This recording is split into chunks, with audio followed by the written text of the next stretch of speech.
Well, I'm a little late getting this one out, but hey, I wasn't feeling well yesterday, but I did want to get my thoughts out because I have a lot to say about this one. So let's talk about The Mandalorian, Season 3, Episode 2, which is Chapter 18, called The Mines of Mandalore.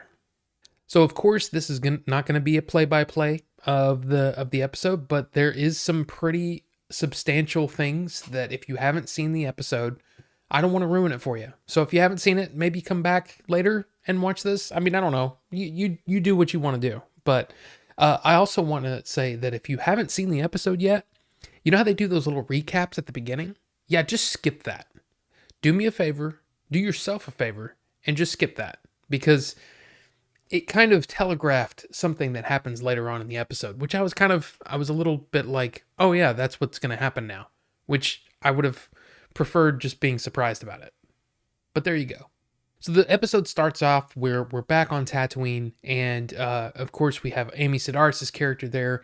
Den is there to get the droid part for IG-11 so he can go to the Mines of Mandalore, and she's like, no, why don't you just use R5D4? And I'm like, then why was it so important last episode talking about IG-11, all of that? It feels like a strange, like, misdirect. I don't know. I kind of wanted to see IG-11 back, I guess. But also, I have a question. And I'm not trying to be, I don't know, I'm not trying to diss anybody. If you like this character, then fine. And I'm not saying anything about the performance. I'm just saying, does anybody actually like really enjoy Amy Sedaris' character? Because to me, her character feels very cringe. In an otherwise pretty level show, there's this just, I don't find her funny. I find her cringy. Like it just doesn't seem to work. It's not terrible. I'm not saying she's bad. I'm just saying she doesn't, the way that this show is and the feeling of this show, she just doesn't seem to fit, and I don't understand. And I'm curious if anybody else is feeling that as well. Anyway, we get to Mandalore, which is beautiful, by the way. Really cool to see this version of Mandalore. If you've watched the Clone Wars series, you know we've seen Mandalore many times. You know, so it was cool to see this other side of Mandalore in live action. It's really neat stuff. So Mando and Grogu are making their way through the sort of the, I don't know, sort of the underworld there, you know, that's all buried and stuff, and it's cool. And they're attacked by Alamites, I think is what they called them, and they almost reminded me of the kind of pseudo gorillas from 2001. You know what I'm saying? They just have a, I don't know, they're strange, but of course Mando is using the dark saber and he's having trouble again. You know, it's kind of a reminder that hey, he's not really good at using this thing. He's got whatever this mental block is. It's still there. Now further on, they come across this helmet of a Mandalorian. He picks it up and he's looking at it, and suddenly, with you know, big surprise, he's attacked by this.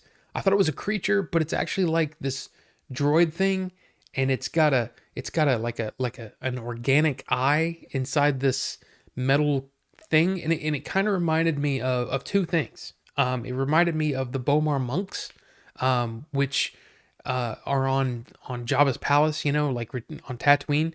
The Bomar monks was something that they never really focused on, but it was always something that it was always interesting to me. And it's this idea of, you know, again, an organic being or whatever inside a metal tube or metal, you know, coffin, almost you could say, right? Darth Vader, Grievous, all of those things where there's this mixture of organic material and, you know, electronic stuff. And it was kind of neat. It was like a really cool design and a big surprise when that happened. Now, of course, Din Djarin, he's incapacitated. Grogu gets to do some things. You know, he gets to actually, you know, kind of work on his own. He goes to find Bo-Katan, and on the way, uses the Force, and he's doing all these things to kind of outsmart all the creatures or whatever, and does a little flip inside the ship, and it's like Grogu's coming into his own, and he's been talking too. He's not saying any words yet, but he's starting to verbalize, which is kind of interesting that Grogu is making some improvements, or just growing up, I guess. Grogu gets to Bo-Katan. She follows. She gets to Mandalore and is going to help Din Djarin, which is really interesting. Seeing basically the beginning of the episode and the way that the episode flows, and you get to see it from her perspective. So all of the ways that Din Djarin was kind of talking about Mandalore is almost this wistful kind of dreamlike, almost fantastical way of looking at it. Bo-Katan's talking about it the way it really was, and it was interesting to hear that. And it's like that lore that's being dropped by her throughout this episode is really, really cool, and it's something that's really welcome for me. She gets attacked the same way Mando does and dispatches them much easier than he does. She gets down to find out where Din Djarin is being held, finds the Darksaber, and she wields this thing like she's a master, right? And it's another one of those things where it's like, why do they keep having Mando seem almost like a bumbling fool in a way? I don't understand what they're trying to do here. Now we get to the living waters, and Bo-Katan is basically talking about, oh yeah, it's a thing that we used to do, and it's not that big of a deal. But Mando is taking this very seriously. He says the words and all that stuff, and he goes underwater, and you're like, what's going on? And it looks like there's this big drop off. I'm not sure if he was pulled under or if he just, was like, he took one step too many, Well, Bo-Katan goes to the rescue again, goes down there, and on the way up, as she's bringing Din Djarin to the surface, she sees an actual mythosaur.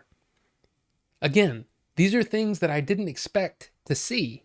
Again, it's one of those things where I kind of wish I hadn't watched the recap, just to kind of like, oh yeah, this is what's going on and all that stuff. But unfortunately, they sort of telegraphed the mythosaur, and I kind of wish that I hadn't seen that, so it would have been more of a surprise.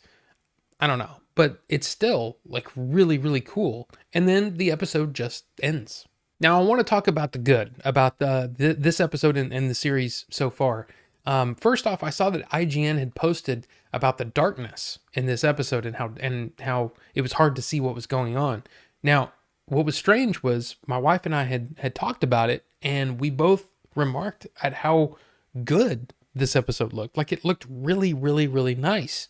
And I'm not sure if that's because we have this new OLED TV or not, but I mean, maybe that's a thing.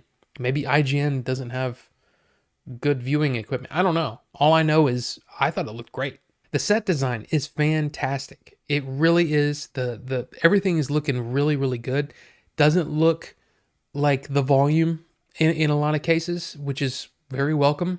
I'm talking about, I guess, the way that they're blocking their scenes. It looks good. It looks really, really nice. And to get to see all of these new creatures and things is really, really neat. Like brand new designs that we've never really seen before. It's very, very surprising and very cool. I really hope that Bo-Katan stays around because I'm really loving all of the lore that she's dropping. Everything that she's talking about is really, really interesting stuff. And I want to know more. Like, she talks about her father. Never knew about her father before. So hearing this stuff is really kind of cool. And of course, the greater story of Mandalore and the Mandalorians. Very cool stuff. I want to see more, and I hope that, Mando has someone to talk to that's not just sitting around and cooing and looking cute. You know what I mean? And you can't talk about that without talking about the stuff that didn't quite work for me or something that I see of sort of issues. I'm not going to say bad. It's not bad at all. But I feel like, in a lot of ways, this episode and the episode previous, they felt almost like Cliff's Notes versions of the actual episode. Like, everything seems so quickly paced to me. And I don't know, it may just be me, but there doesn't seem to be a whole lot of like characters just being the characters and discussing things and like actually talking about things. Everything's moving on to the next thing, and it just seems very, very quickly paced. And I kind of wish they would just, chill out for a bit and just, maybe have discussion, or something. These episodes also feel very different editing wise than the previous seasons. And I know that these are called chapters, right? But these literally feel like chapters in a book where, you know, it ends. It's like each episode in itself doesn't have like a resolution at the end of the episode, and then okay, well now we're moving on to this thing, right? But no, there's no real resolution. They just feel like they end, and it just like chop, like almost like they had a 2 hour thing, and they're just going, okay, cut here, cut here, and there's no feeling of the episode wrapping up and being does that make any sense? I hope I'm making sense. But that's one of the things that I've noticed that seems to be a lot different from the previous seasons. So overall, I'm really enjoying The Mandalorian so far. I think this episode was much better than last week's. I still feel like there's some I wish there was some breathing room in there, but hey, that's just me, I guess. But let me know down below what you're thinking about it. Hopefully you're enjoying it, and if not, let's talk about it. So anyway, thank you all so much for watching, and we'll see you on the next one.